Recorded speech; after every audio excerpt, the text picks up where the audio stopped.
Hey everyone, so HTVRONT sent me this mini heat press machine and I was super excited to use it for a couple different things.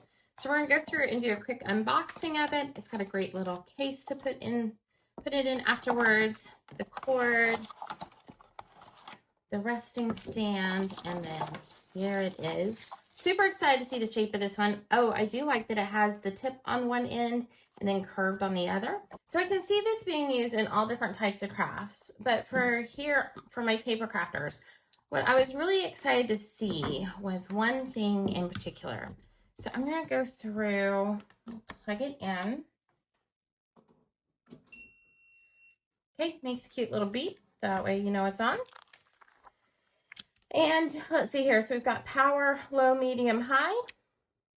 And when it's green, red means heating up, green means good to go. So I'm gonna set it on the lowest setting for right now. And I'll tell you why I was excited to have it in my stamp room. I like to buy a lot of these different little crafting kits where you have all the doodads in there. This is a Christmas one I pulled out. But what drives me nuts is this stuff right here. So let me move this out of the way. Whenever you get ribbon that's wound or twine that's wound, let me dump this all out, and you go to take it off the backer, it's always got that kink in it, right?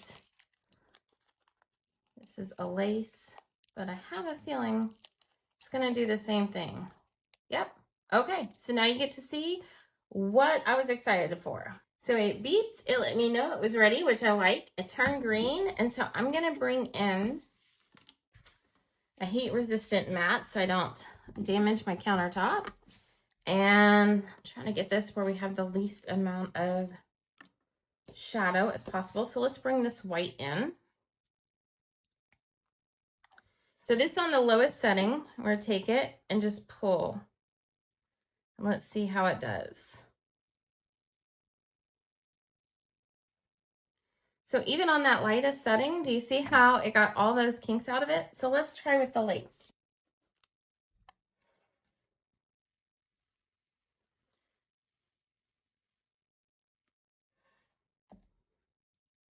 Look at that. So we got it like this over here and like this over here. So what do y'all think? Is this something you could see yourself using in your craft room? Leave me a comment, let me know. And thank you HTVRONT for sending this my way. Y'all have a great day.